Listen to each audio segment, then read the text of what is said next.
Well, Friday and last night was bitterly cold. High winds away and heavy rain. Put the covers on for the pond because the temperature dropped suddenly. The fish, well, as you can see, they're not eating.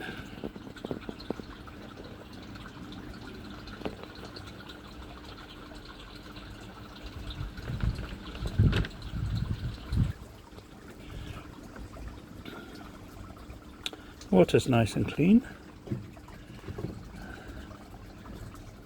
but they come up to this end when they know I'm here and they're looking for food, but if you put the food in, they're just not eating it, so it's pointless really putting any food in for them.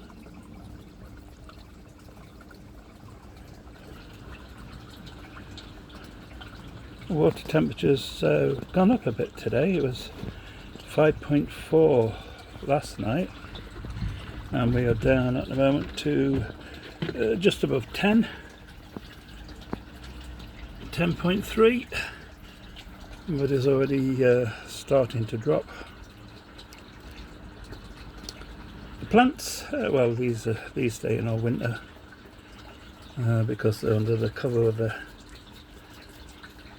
covers basically. So they don't freeze, and they come out straight away next year. Another thing I always put into soil this year, when the plants in the pond normally come to an end, I normally put them into soil to keep them going over the winter.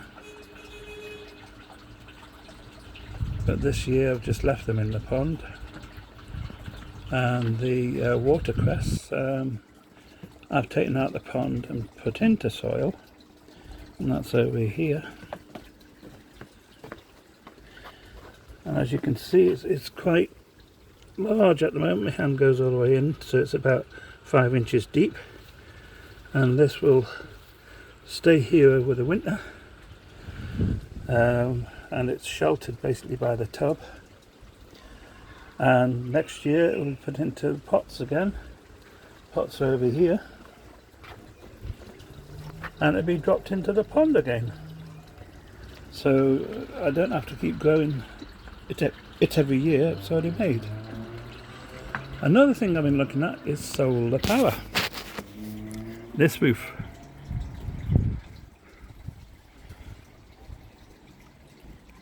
This week I had the roof tested. And the sun when it was out, hits the roof from 10 in the morning till 4 in the afternoon. So the roof is basically pointing dead south and gets the sun from the east in the morning and from the west in the evening. So I'm going to, this year, attempt to build a solar power system for the pond. How it works, I don't know. If it works, I'm not sure. But I'll take you along with me as I build it step by step and see how it goes. My cucumber plants, which were out here, are now inside. And as you can see, they are still growing. Cucumbers are still growing, and we have new cucumber plants coming on. So this plant should keep going all of winter in here. And on the other side I've got the lemon tree. This has little lemons on it, and each year the lemons are getting bigger, and the tree also gets a little bit bigger each year by about 6 inches or so. This goes outside in the garden in the summer, well, whatever summer you might call summer, and it stays out there until the first frost. But I brought it in early this year because of the massive amount of rain and cold we've had.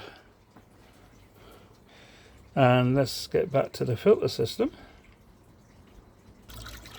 Filter system is still ticking away and catching all the fines and out of the water, and the water that's going back into the pond is crystal clear, so I have no worries about that. I will alter this over the winter because I like it being fed from the top, so I'm going to change back to top fed rather than bottom fed.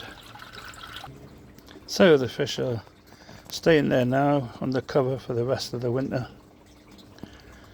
and may drop some homemade food in there over the winter.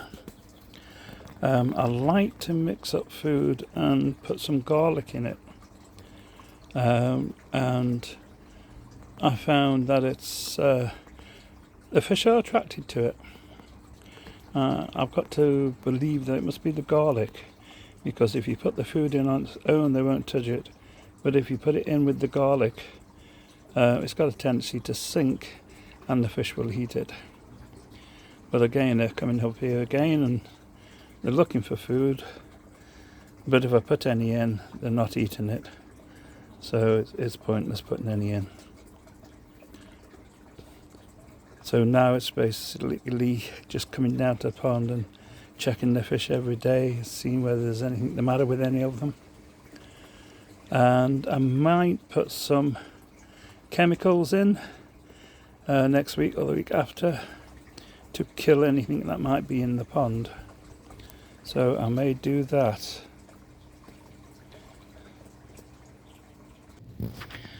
As for the winter treatments, I will probably put some lice and anchorworm treatment in. This will kill off anything that might be on the walls of the pond that might be in hibernation, and which will turn up when the water gets warmer. And I might also put some aquaflavin in. This is very good for killing off fin rot, mouth rot, and ulcers and fungal treatment, anything that might be on the fish over the winter. And just put a small amount of this in each month, just to counteract any of those and just bring the fish through the winter. But first of all, I'll start off with the hydrogen peroxide.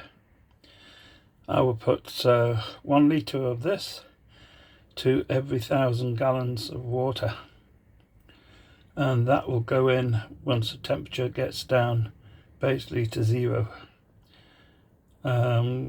because I'm a firm believer in that this will kill off all the spores in the pond that create algae and blanket weed, and by killing the spores off, which will cling to the walls, which you're not able to see, it stops the pond having any blanket weed or algae in the spring or the summer, which I never do have, and I put it down to putting this in the pond.